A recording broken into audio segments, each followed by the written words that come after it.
안녕하세요. 코즈브 투나잇 진행을 맡은 조수빈입니다. 이번 주 수요일장까지 잘 마쳤습니다. 일단 미증시에서 간밤에 S&P 500 지수 그리고 나스닥 지수가 모두 최고가를 다시 경신을 했는데요. 우리 시장만 글로벌 증시에서 약간 소외를 받는 기분이 들었습니다. 우리 시장 오늘도 박스권을 벗어나지 못하면서 파란불로 거래를 마쳤는데요. 일단 우리가 내일 엔비디아 실적 발표도 기다리고 있고 FOMC 회의록 발표에 또 금통위까지 다양한 이벤트들이 기다리고 있잖아요. 이런 상황에서 내 포트폴리오에 고민이 많다 하시는 분들 많이 계실 것 같습니다. 저희 코즈브 투나잇과 이 시간 함께 하시면서 고민 덜어내 가시면 좋을 것 같아요. 이번 시간은요, 우리가 앞으로 바라봐야 할 이슈와 또 그 안에 있는 종목의 차트들 하나하나까지 자세히 살펴보도록 할 거고요. 또 우리 시청자 여러분들과 함께하는 종목 상담 시간도 준비되어 있으니까요. 끝까지 채널 고정해 주시고요. 또 노란톡방도 많은 참여 부탁드립니다. 본 방송은 투자에 대한 조언일 뿐 주식 종목의 가치에 대한 상승과 하락을 보장하지 않습니다. 투자의 책임은 본인에게 있다는 점 꼭 명심해 주시고요. 그럼 저희 노란톡방 들어오시는 방법 안내해 드리도록 할게요. 하단에 전화번호가 나가고 있습니다. 026007-8335번이죠. 아래로 전화 주셔서 고민되시는 종목명 그리고 매수가 비중 이렇게 말씀해 주시면요. 저희가 실시간으로 빠른 상담 도와드리도록 할 거고요. 또 전화가 약간 어렵다 하시는 분들은요. QR코드 스캔하셔서 들어오시면 되는데요. 휴대폰 기본 카메라 켜시고요. 스캔하시면은 바로 참여하실 수 있는 링크가 뜹니다. 참여 코드는 0721 4자리 누르고 들어오시면 되고요. 전문가님께서 무료 종목 또 장중 무료 대응 전략까지 빠르게 알려주신다고 하니까요. 노란톡방 많이 참여해 보시길 바랍니다. 그럼 오늘 코즈브 투나잇 함께 하실 전문가님 화면으로 먼저 만나볼게요.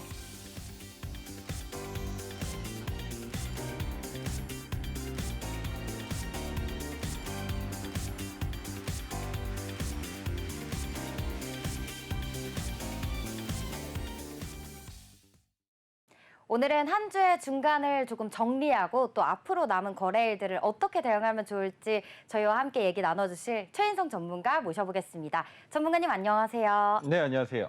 네, 오늘 용안이 좋아 보이십니다. 왜죠? 그러게요. 오늘따라 뭔가 용안이 좋아 보이세요? 오늘 장은 별로 안 좋았는데 용안 맞아요. 지금 제 용안 좋으면은 네. 저 문매 맞을 수도 있거든요. 아, 그래요? 네. 네, 그럼 일단 오늘 장부터 빠르게 보고 오도록 할게요. 네. 오늘은 에너지의 날이 아니었나 싶었어요. 왜냐하면 뭐 수소, 에너지 저장 장치, 탄소, 뭐 신재생 이런 에너지 관련주들이 모두 상승을 했거든요. 오늘 일단 코스피와 코스닥 지수 상황부터 보고 시작할 건데요. 일단 양시장 모두 보합권에 거래를 마쳤습니다. 코스피 장중 내내 보합권으로 등락을 조금 왔다 갔다 하긴 했지만 결국 2,723포인트에 거래 마쳤고요. 코스닥 또 오늘 강세로 출발을 했어요. 플러스 빨간불 켜면서 출발했는데 상승분 계속 반납하면서 그래도 코스피보다는 조금 견조한 모습을 보여줬지만 그래도 845포인트의 종가를 형성했습니다. 수급 확인해 보도록 할게요. 오늘 거래소에서는 외국인 나홀로 지수를 방어를 했지만요. 개인과 기관의 물량 팔자세 때문인지 좀 역부족했다라고 느꼈는데요. 일단 거래소 같은 경우는 이런 부담감이 조금 느껴지는 하루였고 코스닥도 상황을 보도록 할게요. 코스닥 같은 경우는 외국인이 4거래일 연속 팔자세 나타났습니다.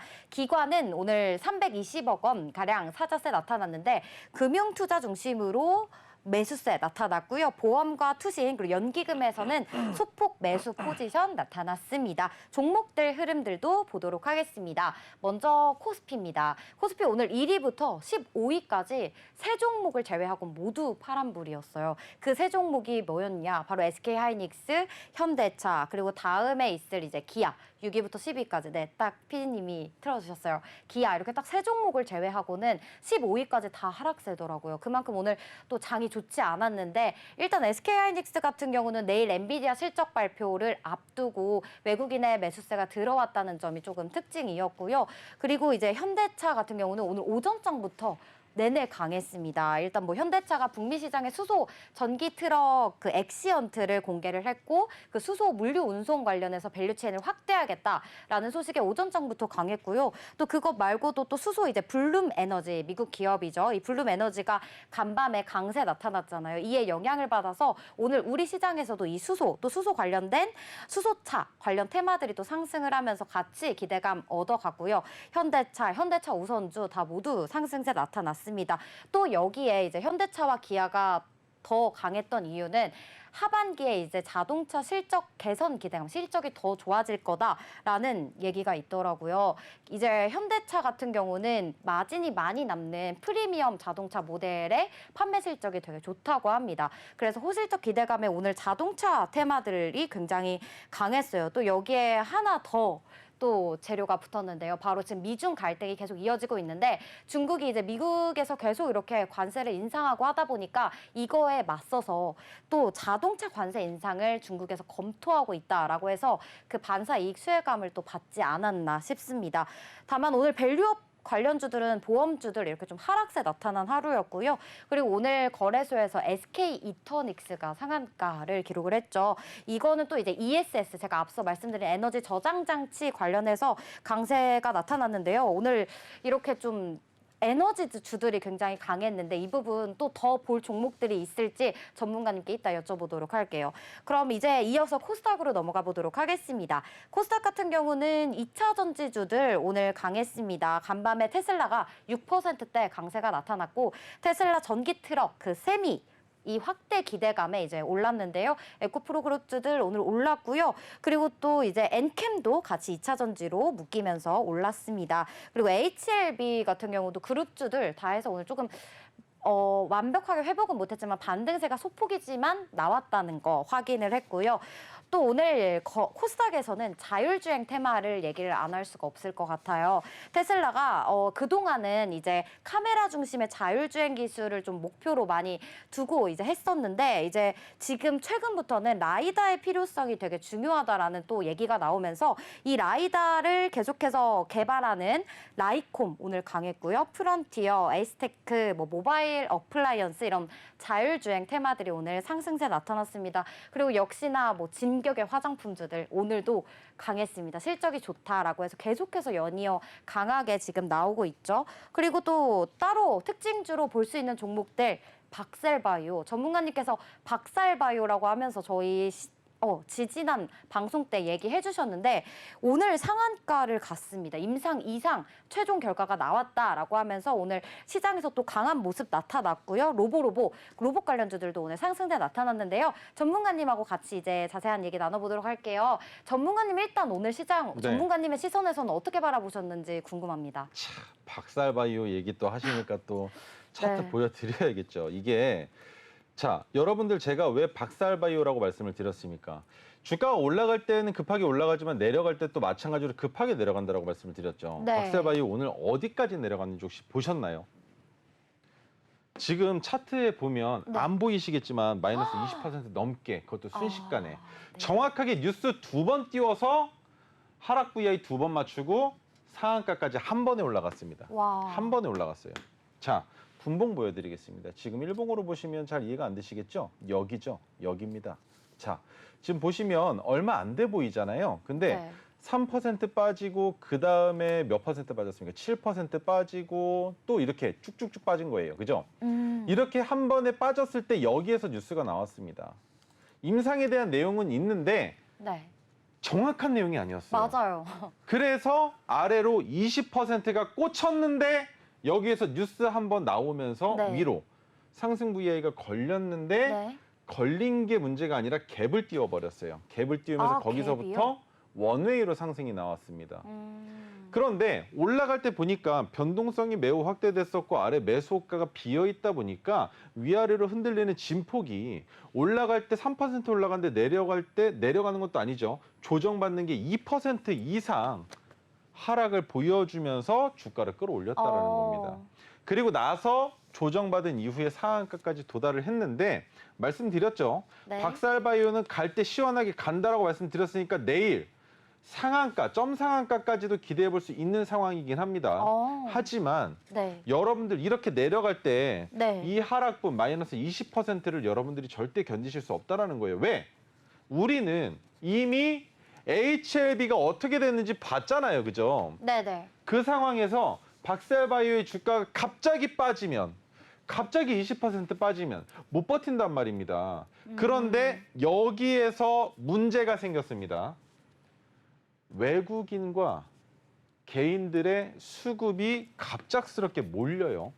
그러면서 뭐야 물량을 받아내네라는 게 확인이 됐을 때 제가 뭐라고 말씀드렸느냐. 첫 번째 뉴스는 악의적인 뉴스입니다. 그 뉴스로 주가가 내려갈 만한 큰 이유는 아닌데 뉴스를 띄워놓고 주가를 일부러 폭락시키면서 하락 부위를 맞췄습니다. 그로 인해서 투매를 조장했고 그 물량을 온전히 다 받아서 주가를 아주 손쉽게 올린 거예요. 아주 손쉽게.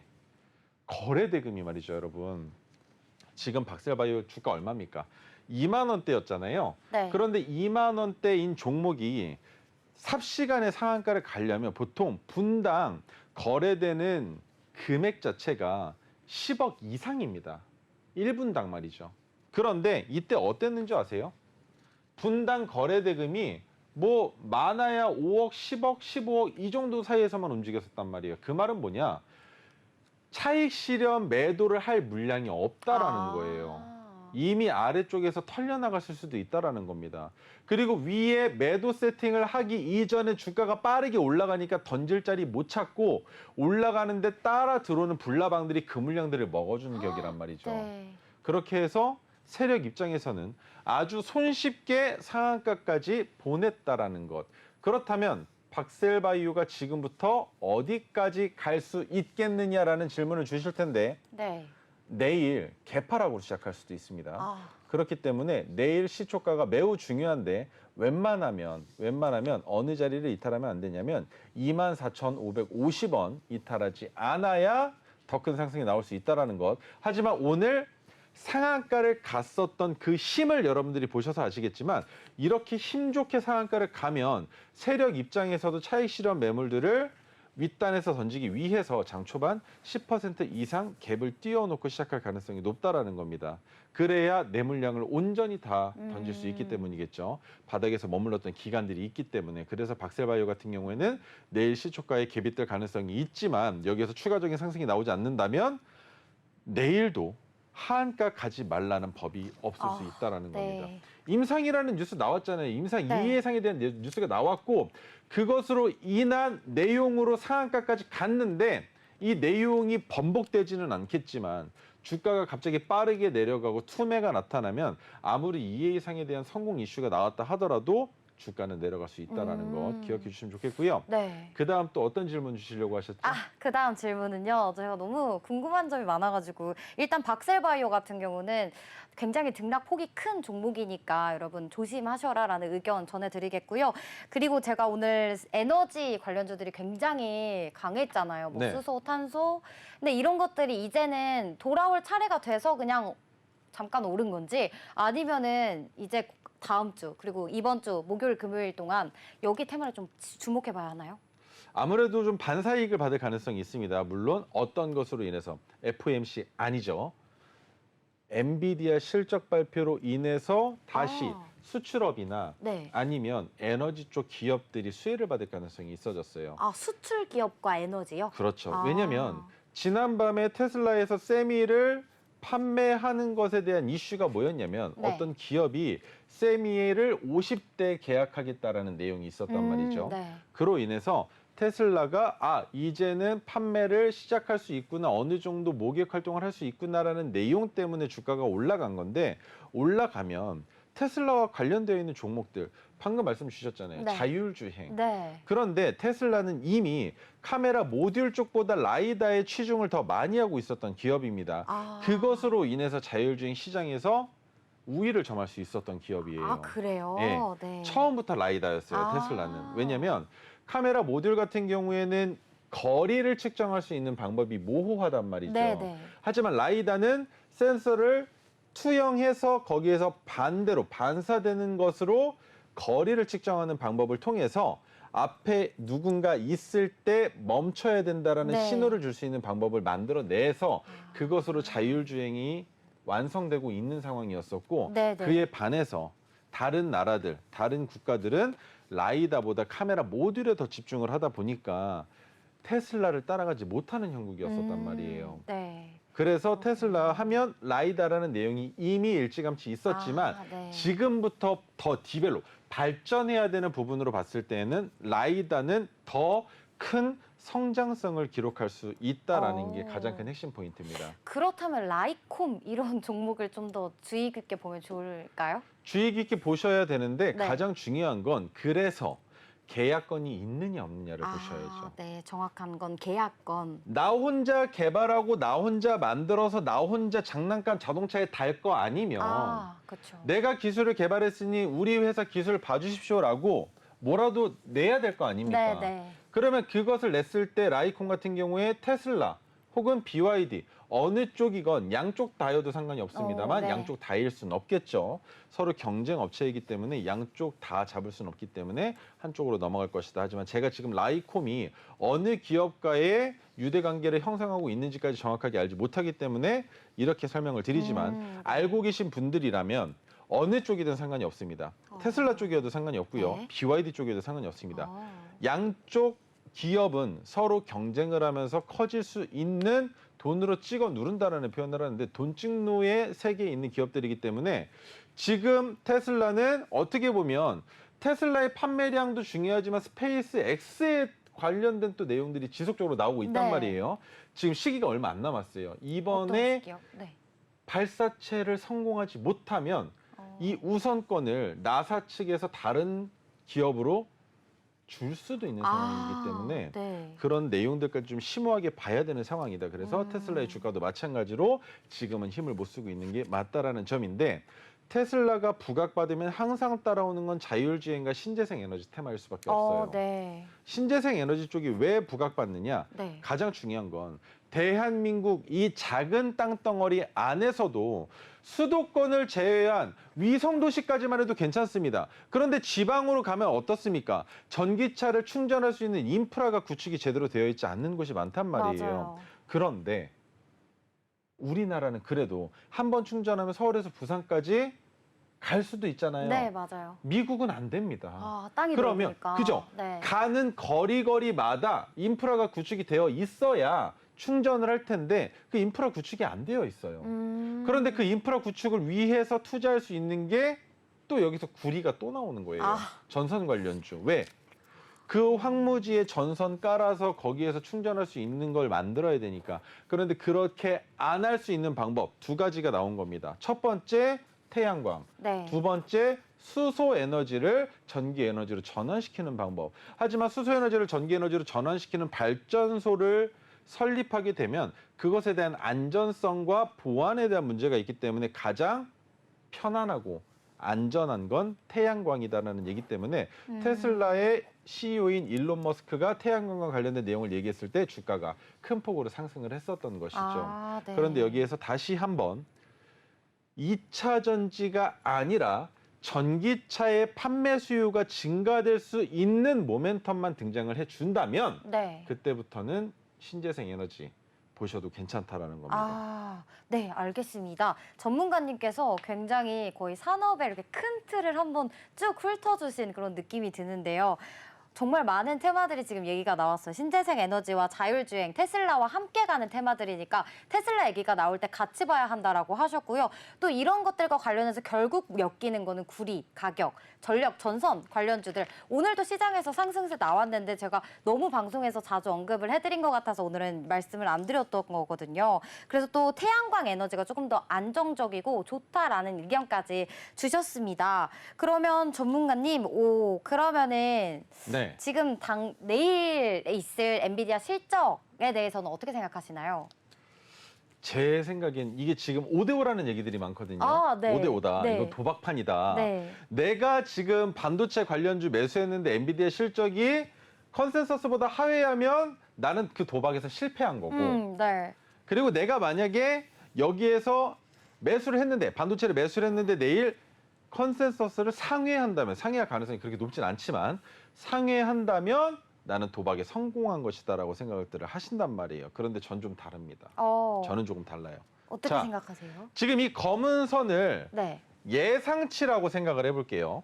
이 검은 선을 예상치라고 봤을 때 예상 컨센서스를 상회하면 주가는 올라가겠죠. 네. 그런데 올라가면 내려올 겁니다.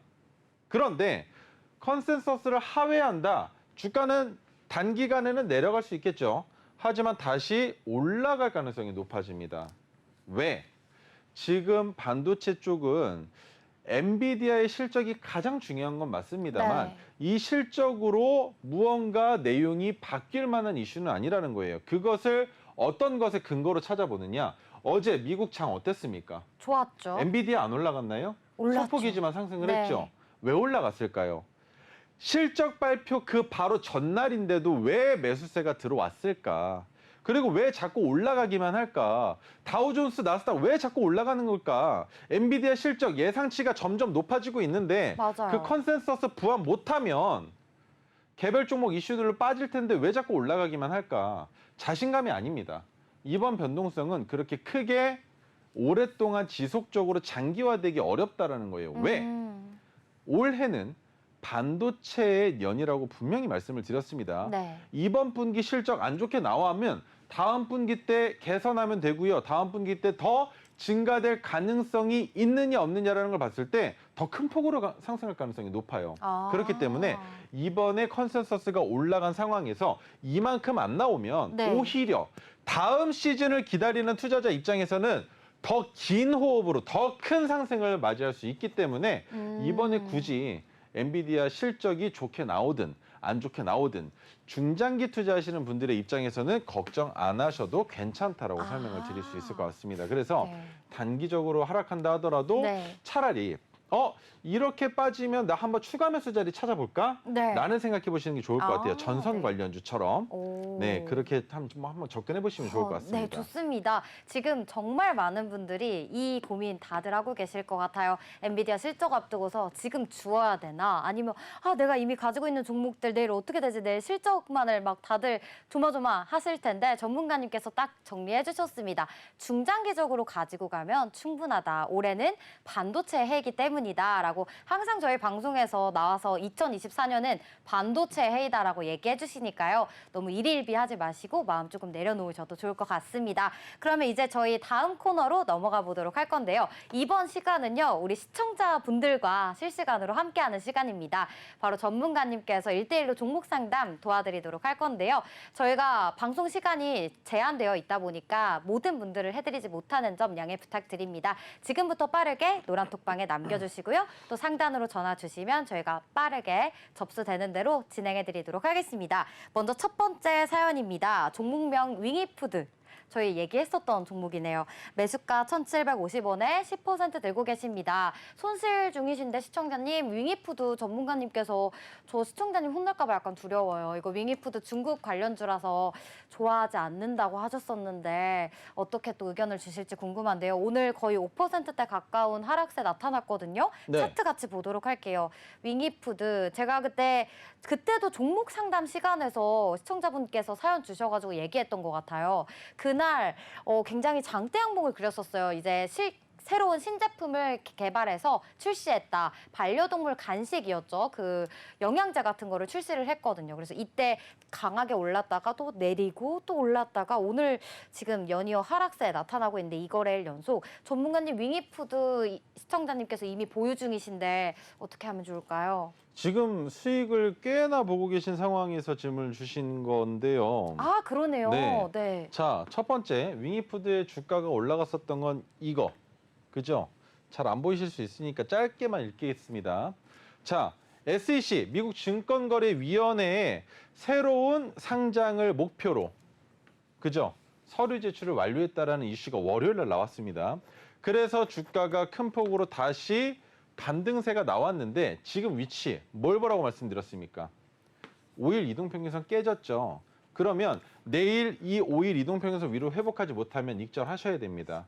지금 네. 윙이푸드 너무 많이 올라와 있는 상황이기 때문에 여기서 전고점 돌파에 대한 기대감 분명히 있을 수 있습니다만 차트를 그려보자면 어떤 움직임이 나올 수 있느냐. 이미 5일선은 깨졌으니까 11선보다 21선까지 하락할 수 있습니다. 그러면 그 맞닿는 부분에서 지지가 되고 야금야금 상승하는 움직임이 나와 주어야 전고점까지 기대해 볼 수 있다는 것. 하지만 지금은 하락 추세가 더 깊어질 가능성이 있기 때문에 내일 5일 이동평균선 위로 주가를 올려놓지 못한다면 종가 기준으로 익절하시는 게 맞다라고 설명을 드릴 수 있습니다. 네, 윙이푸드 지금 이미 주가가 고점인 상태라고 하십니다. 그래서 5일 이동평균선을 이탈하게 된다면 그 즉시 익절하고 나오셔라라는 의견 정리해드리도록 하겠습니다.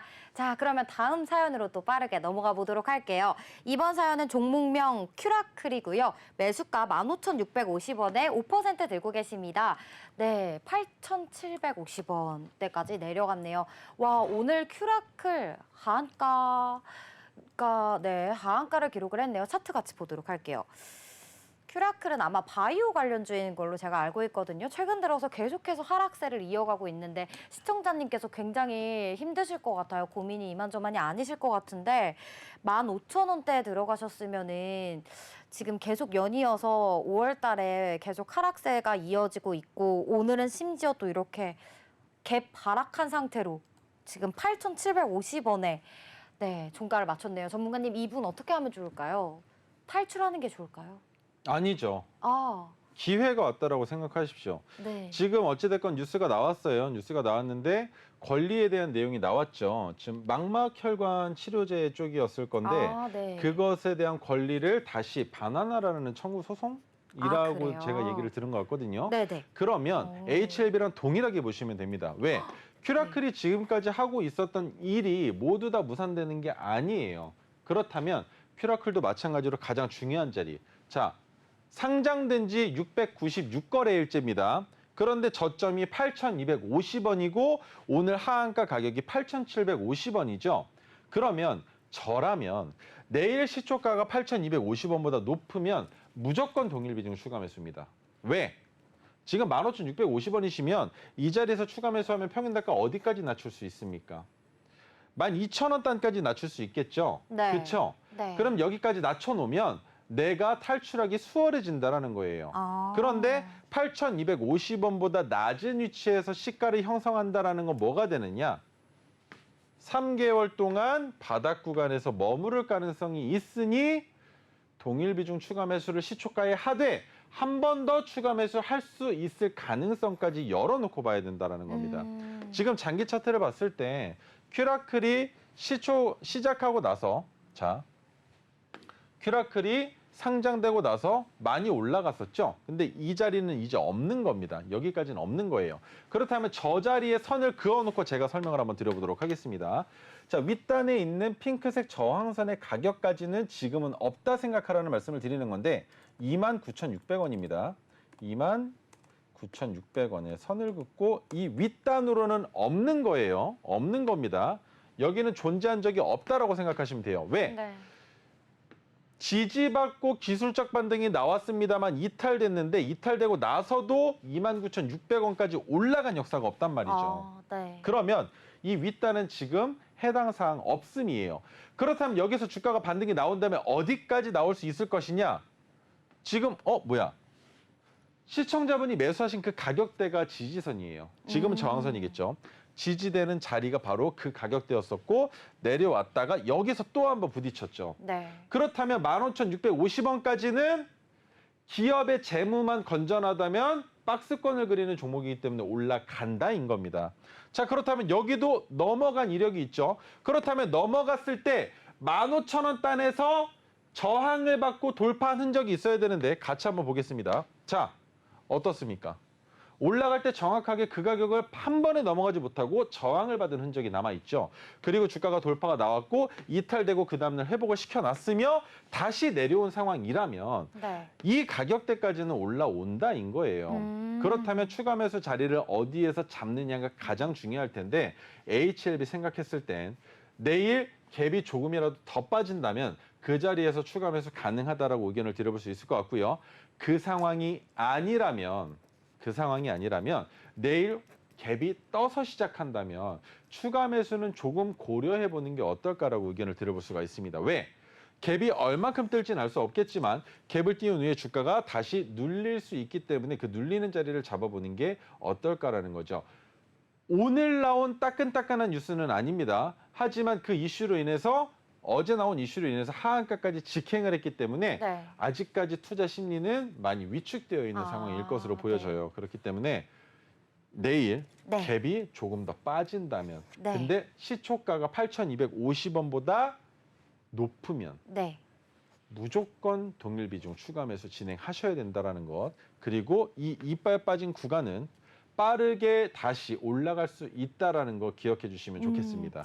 네, 좋습니다. 일단 이 종목 같은 경우는 HLB와 굉장히 비슷하다라고 얘기해 주셨어요. 그러면서 다행히 지금 보유 그 비중이 5%밖에 되지 않으셔서 추가 매수를 권유를 하셨거든요. 내일 시초가가 8,750원 위로 이제 나타나게 된다면 꼭 5%더 비중을 추가를 매수를 하셔서 평균 단가를 낮추셔서 지금 들어가신 매수가 15,650원까지는 저항을 받은 구간이기 때문에 충분히 오를 수도 있다라고 하셨으니까요. 익절하시길 바랍니다. 성투하시길 바랄게요. 자, 그럼 다음 사연으로 넘어가 보도록 할게요. 종목명 대한전선 그리고 매수가 19,500원에 비중 10% 들고 계십니다.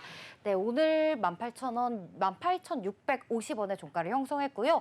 3.3% 밀렸네요. 요즘 전선 관련주들 중에서도 대한전선 거의 대장주가 아닐까 싶을 정도로 최근에 많이 강하게 올라줬던 종목인데 한번 차트 같이 보도록 할게요. 계속해서 구리 가격이 오르고 있고 뭐 전기 이제 수요가 AI 수요로 인해서 전력이 부족하다라는 얘기 정말 많이 해드렸고 시장에서 요즘 주목이 정말 많이 쏠리고 있는데 오늘 조금 빠져서 지금 매수가가 조금 높으신 편인가요? 이거 전문가님께 한번 여쭤보도록 할게요. 많이 전문가님. 높으시죠? 아, 높으신 편인가요? 어떻게 하면 좋을까? 추가 매수를 하는 게 좋을까요? 안 되죠. 네. 그러면 추가 매수를 하기에는 네. 지금 매수한 가격과의 이격이 그렇게 높진 않고요. 아, 네네. 제가 대한전선을 지금 현재 이 가격에 들고 있다라면 제가 세울 수 있는 시나리오는 딱 한 가지입니다. 자, 빨간색이 5일 이동평균선이고요. 지금 보이시는 녹색이 20일 이동평균선, 그 아랫단에 있는 보라색이 120일 이동평균선입니다. 자, 쓰고 한번 보여드릴게요. 네. 여기가 120일, 그 다음에 이 형광색은 300일이에요. 그리고 네. 여기가 20일이라고 설명을 드릴 수 있습니다. 그런데 대한전선은 올라갈 때부터 5일 이동평균선이 아니라 20일 이동평균선의 지지를 받고 주가를 상승시켰던 종목이라는 거죠. 그런데 지금 20일 이동평균선과의 이격이 많이 벌어져 있는 상황이고 여기에서 최근 전선 관련주가 반등이 나오긴 했습니다만 추가적인 상승 모멘텀을 찾지 못하고 있는 중이기 때문에 조정 국면에 있는 상황이다라는 걸 아셔야 된다라는 거예요. 네. 그런데 여기에서 가장 큰 핵심 포인트는 20일 이동평균선이 올라오는 걸 기다리지 않고 올라갈 가능성도 있습니다만 20일 이동평균선을 설명드리는 이유는 이 20일 이동평균선을 이탈할 때는 손절하셔야 된다는 의견을 드리기 위해서고요. 네. 제가 왜 대한전선이 좀 더 갈 것 같다라고 생각을 하냐? 네. 이거를 보여드리겠습니다. 자, 여기까지만 한번 보죠. 윗단으로 올라갔었던 이 가격은 없다라고 생각을 할 수도 있겠지만 지금 보시면 그 가격 구간까지 2022년에도 도달했었던 이력이 있습니다. 근데 그 전으로 돌아가면 또 있어요. 그 가격이.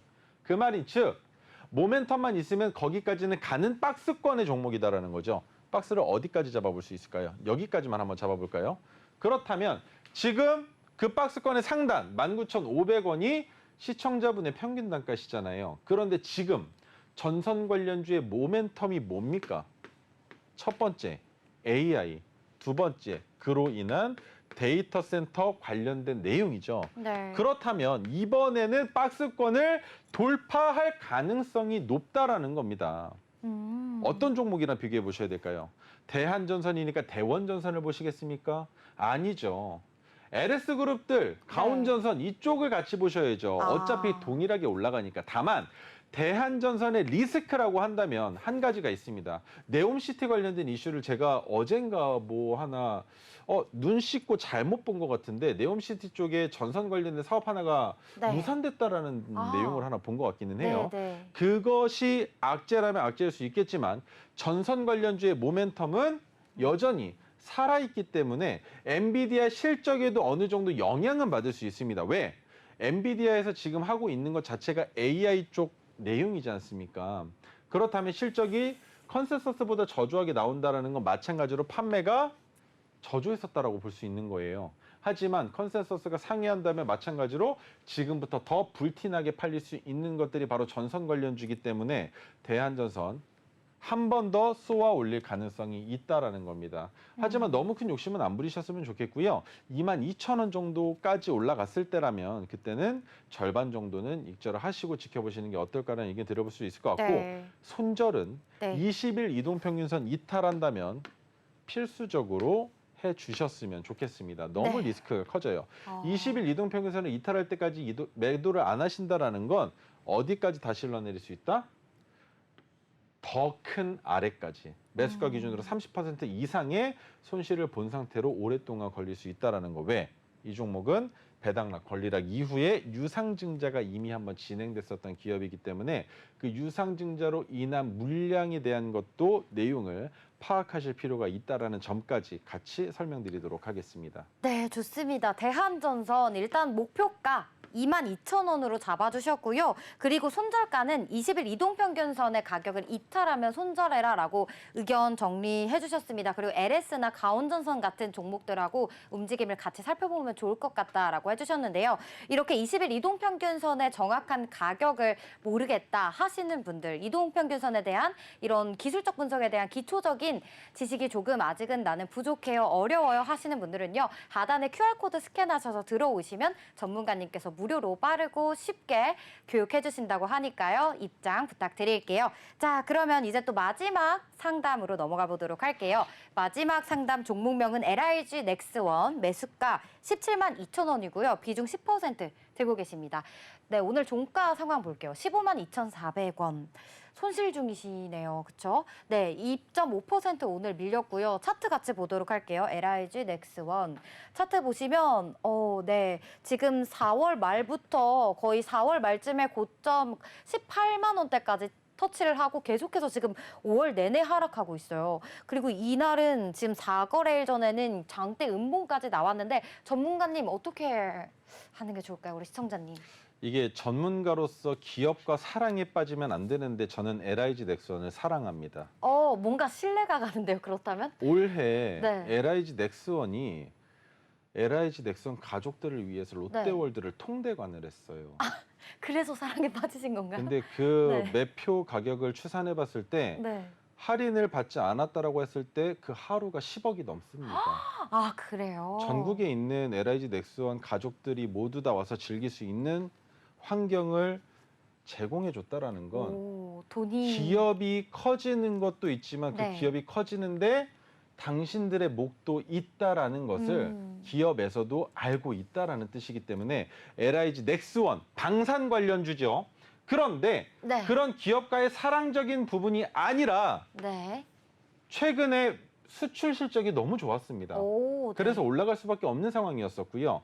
여기에 원달러 환율까지 올라가고 있다 보니까 점점점 방산 관련주에 힘이 실렸었던 건 이해를 하실 겁니다. 네. 자, 제가 만약에 17만 2천 원이라는 이 높디 높은 자리 고점에서 매수를 했다면 저는 손절하는 거 생각 안 할 겁니다. 왜? 상장되고 오늘까지 2123거래일째인데 이미 넘어갈 선은 넘어갔어요. 그 선을 언제 넘어갔는지 한번 그어보고 설명을 드리겠습니다. 네. 자, 여기 처음 상장되고 만들어졌었던 고점이 13만 500원이죠. 그럼 13만 500원에 선을 그었을 때 최근 시점에 주가가 돌파가 나올 때 저항을 받았는지 그리고 그 저항을 다시 돌파한 건지를 보시면 된다는 겁니다. 여기죠. 정확하게 나오지 않습니까? 오, 네. 돌파를 보여줬는데 힘이 딸려서 눌렸다가 재돌파가 나온 이 움직임. 그죠? 네. 그렇다는 말은 이 자리까지는 무슨 일이 있어도 돌아온다. 그리고 이 자리까지 눌리면 뭐가 된다? 지지가 되는 자리라는 겁니다. 그렇다면 저라면 지금 네. 비중 10%시잖아요. 네. LIG 넥스원 시가총액이 지금 얼마입니까? 3조 3천억이죠. 그렇게 크지는 않습니다. 그러면 주가 내려올 때 13만 500원에서 동일 비중 추가 매수 한번 할 거고요. 그럼에도 불구하고 이탈된다면 여기 하나가 더 있습니다. 핑크색 지지선. 여기까지 동일 비중 추가 매수를 해서 비중 30%까지 늘리셔도 되는 기업이라고 설명을 드릴 수가 있고요. 네. 그다음 내가 비중을 3번 추가함으로 인해서 평균 단가가 어디까지 내려올 수 있느냐? 여기까지 내려옵니다. 13만 원 중반대까지 내려온다라는 거예요. 그렇다면 뭐가 됩니까? 그 자리는 언제든 다시 도달할 수 있는 가격 구간이 되는 거죠. 왜? LIG 넥스원은 상장되고 나서 지금까지 테스트를 받은 겁니다. 당신네 기업이 주가를 끌어올릴 만한 역량이 있는 기업이냐를 언제부터? 2015년부터 10년간 테스트를 받았는데 테스트를 받고 나보니 뭡니까? 이렇게 주가가 상승할 때 전쟁이라도 있었습니까, 여러분? 뭐였나요? 코로나 시기 아닙니까? 그죠? 그러면 이 코로나 시기에 방산주의 주가가 올라갈 수 있을 거라고 생각하십니까? 아니요.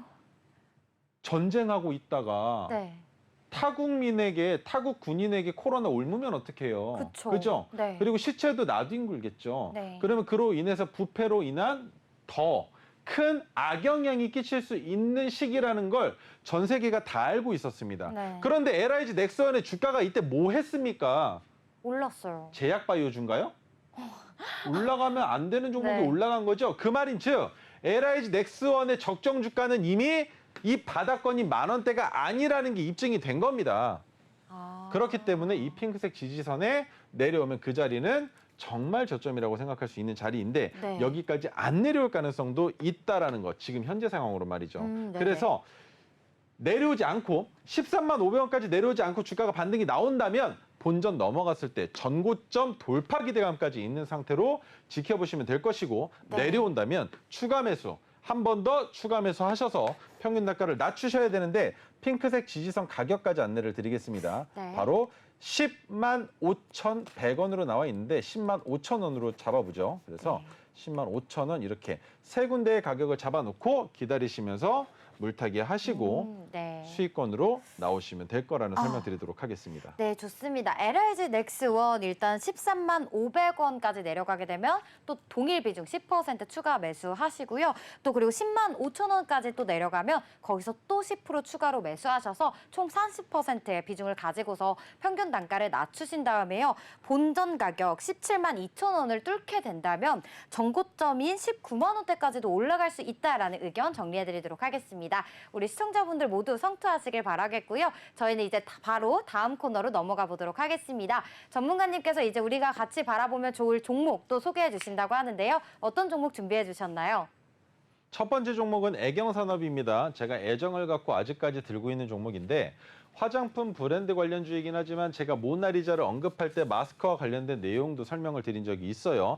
그 시기에 비슷한 시기에 포착이 된 종목이기도 합니다. 애경그룹 계열의 생활용품과 화장품 제조업체로 많이들 알고 계시는데 화장품 주요 브랜드는 에이지, 트웨니스와 루나 그리고 네. 포인트까지 보유하고 있는 최근 화장품 브랜드 곽강받고 있는 그 시기를 잘 타고 있는 기업이다라는 네. 겁니다. 그런데 위생 전문 브랜드인 랩신에서 감염원 및 미세먼지 차단 3단 황사 방역 마스크를 출시하면서 마스크 관련주로 연결이 되어 있었고 애경산업의 주가가 처음 상승할 때는 마스크 때문에 올라가는 줄 알았단 말이죠. 왜? 모나리자 올라갈 때 같이 올라가길래. 황사 때문에요. 네. 하지만 안에를 열어보니 화장품이 이렇게 큰 네. 모멘텀을 가지고 있을 거라고 누가 생각이나 그러게요. 했겠습니까? 그래서 아직까지도 보유한 상태로 그대로 유지 중인 종목입니다. 언제 잡았느냐? 4월 1일 날 종가 18,510원입니다. 그런데 아직까지 들고 있다라는 거 제가 이 종목에서 기다리고 있는 게 뭐겠습니까? 솔직히 말씀드리면 지금 요 자리 있죠. 아래쪽에 있는 300일 이동평균선이 올라가다가 이 구간에서 정배열에서 역배열로 바뀌고 다시 정배열로 돌아서는 것 아니었으면 저는 어디에서 여기에서 익절했을 겁니다. 그런데 정배열로 돌아서는 움직임을 보고 안 된다, 참아야 된다라고 버텨낸 거죠. 네. 그래서 아직까지 익절 신호를 드리지 않은 종목입니다. 지금 거래 대금도 그렇게 크게 붙고 있지 않은 상황이기 때문에 애경산업은 조금 더 상승할 가능성이 있다. 그리고 오늘 아주 이쁘게 잘 눌렸다라는 점까지 기억을 해주셨으면 좋겠고요. 네. 장기적인 차트로 봤을 때 이렇게 올라갔던 종목이 내려와서 지지받고 다시 올라간다면 여기까지 열려 있다. 그리고 더 큰 상승이 나온다면 26,700원까지도 한번 노려볼 만하다. 하지만 그러기 위해선 우리가 가지고 있는 평균 단가가 그만큼 좋은 위치에 있어야 네. 가능하다라는 점까지 설명을 드리도록 하겠습니다. 자, 그리고 두 번째 종목 카페24입니다. 이 종목 같은 경우에는 이미 작년에 한번 정말 크게 해먹은 종목인데 최근에 또 포착이 된 종목이에요. 네. 광고와 전자결제 관련주로 연결이 되어 있고요. 비즈니스 솔루션, 소프트웨어 개발 및 공급 업체라고 많이들 알고 계시는데 카페24 하면 어느 정도 젊은 층들은 이거 온라인 플랫폼 관련 회사 아닌가? 뭐 예를 들면 웹사이트를 네. 만들어서 맞아요. 그죠? 관리해주는. 그죠? 네. 그런 걸로 많이들 알고 계신단 말이죠. 지금부터 설명 몇 가지 드리겠습니다. 온라인 비즈니스가 가능할 수 있도록 쇼핑몰, 그리고 광고 마케팅, 그리고 호스팅, 이게 바로 웹사이트 호스팅을 말하는 거죠. 그리고 결제, 그리고 도메인 서비스까지 하고 있는 기업입니다. 그런데 카페24가 가지고 있는 모멘텀은 이것들과는 조금 다르게 보여줄 수도 있지만 주요 매출처와도 또 다르게 봐야 되는 부분이 있지만 주요 매출처, KG 이니시스, LG U+ 등 결제 서비스를 제공해주는 PG사라고들 많이 하죠. PG사. 네. 페이먼트 게이트웨이 업체들인데 네이버, 카카오 등 온라인 광고를 중심으로 하는 국내 주요 포털 사이트들이 카페24의 주요 매출처라고 보시면 됩니다. 그런데 여기에 한술 더 떠서 뭐가 있었느냐? 모멘텀인데 페이스북 숍스 파트너로 선정이 됐고요. 그다음 유튜브 최초 국내 첫 라이브 커머스 공식 쇼핑 채널을 런칭을 했습니다. 네. 그런데 이것보다 더 큰 이벤트가 있어요. 구글이 카페24에 제3자 배정 유상증자로 들어왔습니다. 약 260억 정도로 기억을 하고 있는데요. 네. 자, 그로 인해서 주가가 올라갔었던 움직임까지 같이 보여드리겠지만 단기적으로 봤을 때 저점 찍고 3개월도 되지 않았는데 토르시노 떴다고 무작정 들어가도 괜찮느냐라는 생각들 많이 하시죠. 이 고점이 어떻게 만들어졌으면 지금 왜 흘러내렸는지에 대한 역사를 종목의 히스토리를 아시면 지금 이 자리는 매수하기 너무 좋은 자리라는 걸 이해하실 겁니다. 그래서 언제? 종가가 2250원이에요. 5월 17일입니다. 5월 17일인데 지금 이미 10%가량 올라간 종목인데 지금 이 자리도 괜찮다고요? 라는 질문을 주신다면 네. 저는 괜찮다라고 생각을 합니다. 왜? 네. 이때예요. 제가 작년 말에 카페24를 포착했을 때 토르시노가 없죠. 지금 어디를 봐도 빗기둥이 없는데 여기 빗기둥이 떠 있습니다. 그런데 빗기둥이 떠서 말씀을 드렸는데 갑자기 주가가 하늘 높은 줄 모르고 올라갔어요. 이때 이 올라간 이슈가 뭐였느냐? 11월 달에는 소록스를 매수했는데 14배 무상증자를 한다라고 해서 주가가 갑자기 상한가를 몇 방을 가고 카페24는 잡아놓고 봤더니 갑자기 구글에서 투자한다, 제3자 배정으로 들어온다 네. 라는 내용으로 갑자기 올라갔었던 그 이력이 있는 종목이라는 겁니다. 그러면 네. 지금 계단식 하향을 해서 그 자리까지 내려왔었고, 그죠? 네. 정확하게 토르시노가 포착된 종가 가격까지 내려온 거예요. 자, 다시 보여드리겠습니다. 토르시노가 포착된 종가 가격까지 내려왔다가 다시 반등이 나오고 있는 상황에 신호가 또 포착이 됐다면 이 종목 어디까지 열어놓고 봐야 되겠습니까?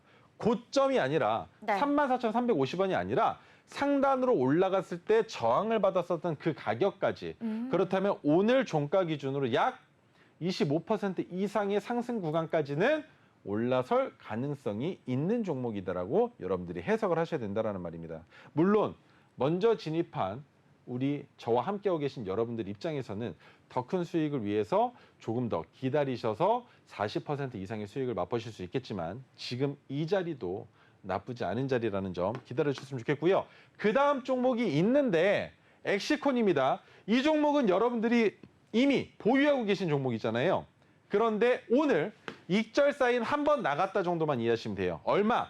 검은색 저항선과 5% 상승 구간의 이격이 짧았기 때문에 저는 21,100원에서 1차 분할 익절을 진행한 종목입니다. 엑시콘에 대한 자세한 설명은 다음 시간에 더 해보도록 하겠습니다. 네, 더 많은 내용이 궁금하시다면 노란 톡방 많은 참여 부탁드립니다. 저희 코즈부 투나잇에서 준비한 내용은 여기까지입니다. 저희는 내일 또 이 시간에 여러분을 찾아뵙도록 하겠습니다. 본 방송은 투자에 대한 조언일 뿐 주식 종목의 가치에 대한 상승과 하락을 보장하지 않습니다. 투자의 책임은 본인에게 있다는 점 다시 한번 명심해 주시고요. 지금까지 시청해 주신 여러분 고맙습니다.